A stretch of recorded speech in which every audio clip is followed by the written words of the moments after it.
કે ધમ ધમે ધરાસો રચતણી ગર્વ કરે ગુમાન પાલન હર પ્રજાતણો આય તું તો ભલો ભૂકો ભગવાન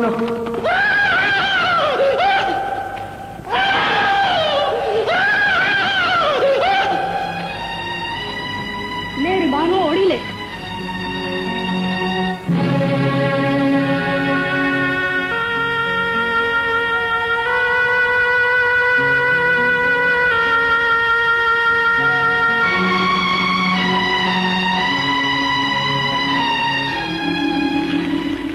તમે જ મને નવસ્તાની વસ્તુ પહેરાવે, તમે જ મારી એબ ઢાંકી, 20 વર્ષે મને વસ્તી વચારે જવા લાયક બનાવી.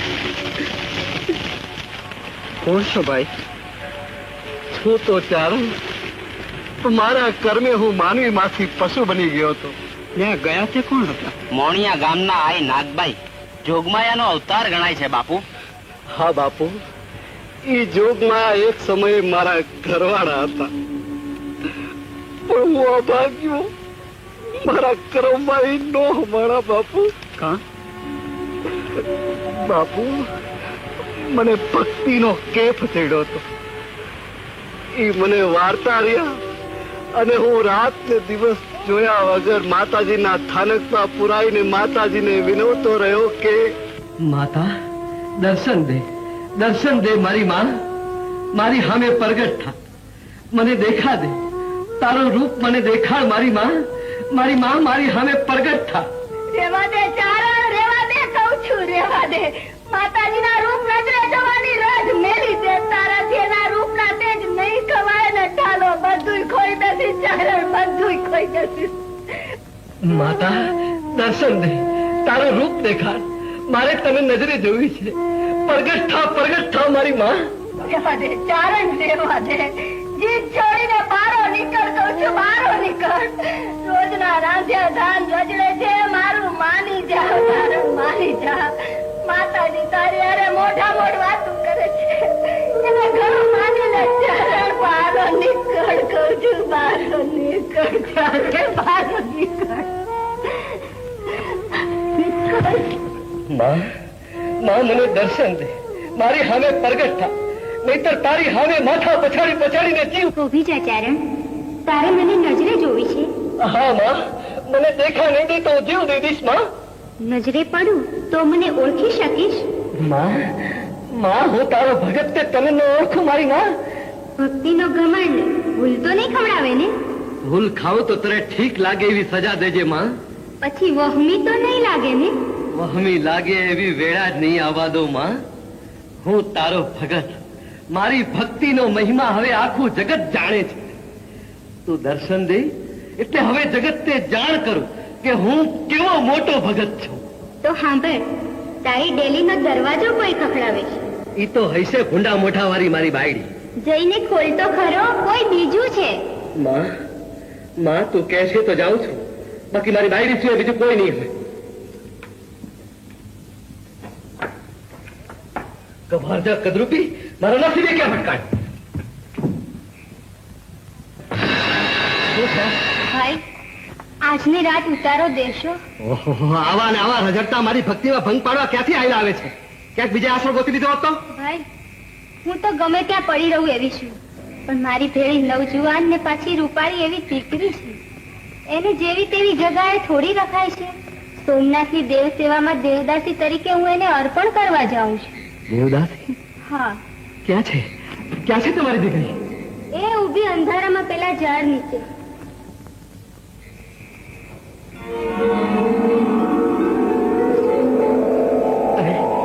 ત્યાં તો આંખ હાજી નાખે એવું અજવાળું જ લાગે છે. તમારી દીકરી તો ક્યાંય દેખાતી નથી. મારી દીકરીનું રૂપ એટલું બધું છે કે પાણી પોગ્યા વગર નહીં દેખાય. એમ? હા, જઈને તેડી આવો તો તમારા ઘરમાં ઉતારો કરીએ. તો હમણાં જ થઈ જાય.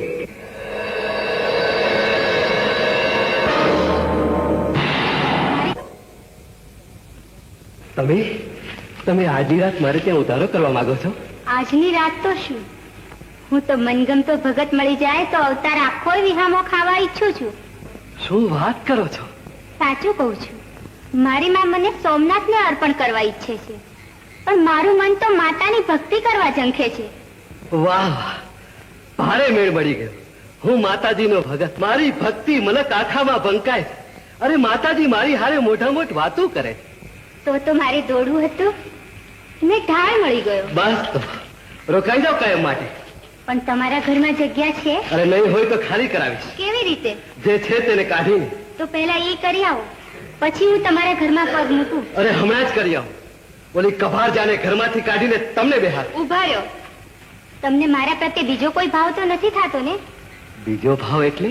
માં, બહેન કે દીકરી બનાવવાનો? ના ના, તમને જોયા પછી એક જ ભાવ થાય છે. કયો? ઘરમાં બેહાડવાનો.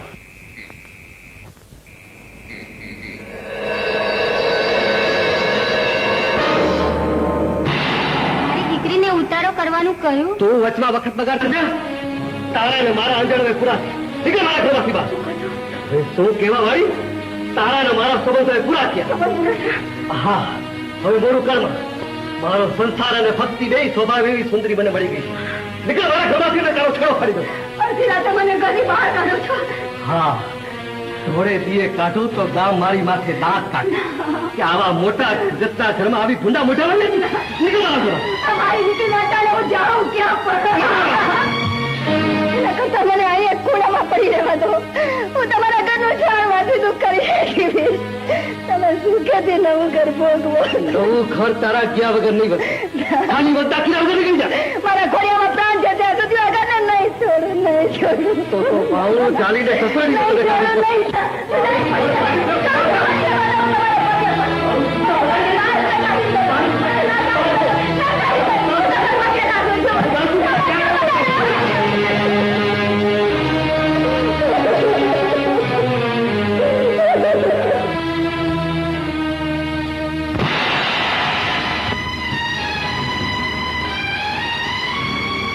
ઉઠ બેટા નાગબાઈ, જાગ બેટા.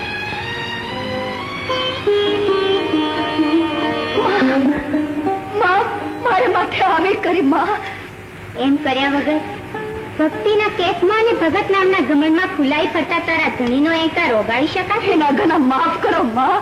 અમારી પર કોપ કરશો માં. તારી પાસે ખોડો પાથરું છું માં, ખોડો પાથરું છું. દીકરી, એના કર્યા એને ભોગવવા તો પડશે જ.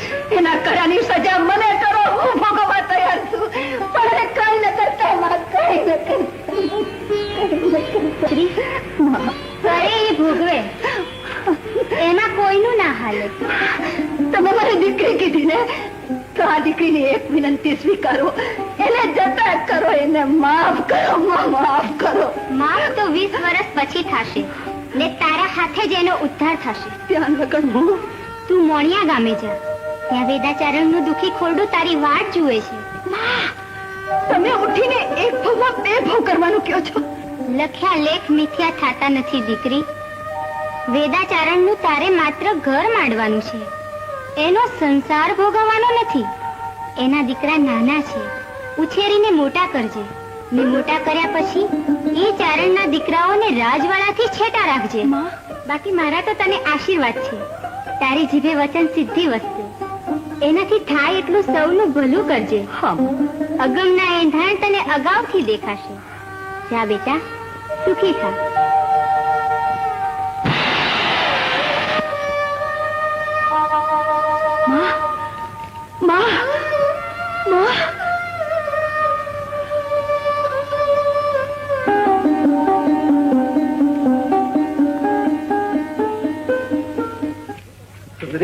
તમે ક્યાં ગયા? હું તમારા માટે મારા ઘરમાં જગ્યા કરી આવ્યો છું. ઓલી કભાર જાણે કાઢીને તમને તેડવા આવ્યો છું. સુંદરી, તમે ક્યાં ગયા સુંદરી? એ સુંદરી તો ગઈ શિવની સેવામાં, પણ રૂપના મોહમાં નાગબાઈ જેવી સતીને સંતાપીને ઘર બહાર કાઢી. એની સજા રૂપે હું તને શ્રાપ દઉં છું કે તું જગત બહાર નીકળી જાનવર જેવું જીવતર જીવજે અને તારા અંગમાંથી એક પણ વસ્ત્ર રહેશે નહીં. સળગી જશે. જા.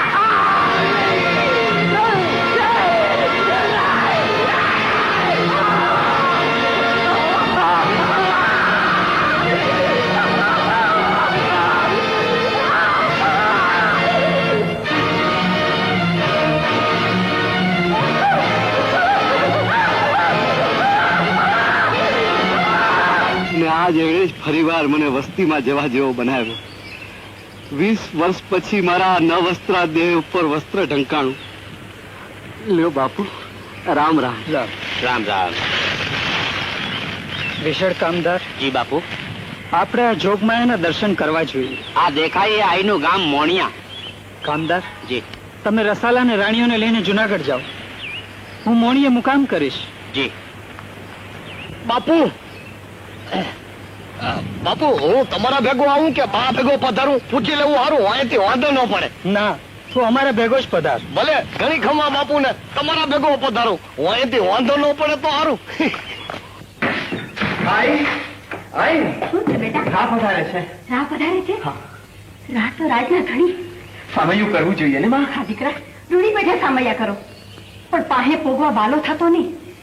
રાજવડા તો છેટા એટલા હારા. તું તો ભારે બીકણ માં. આ બીક નથી દીકરા, પણ જાતની જાળવણી છે. રાજાથી છેટા રહીએ તો દેવ થઈને પૂજાઈએ, ને વારા થવા જઈએ તો રોનકના રમકડા કરી નાખે. દીકરા જાઓ, રાનું હામયું કરો.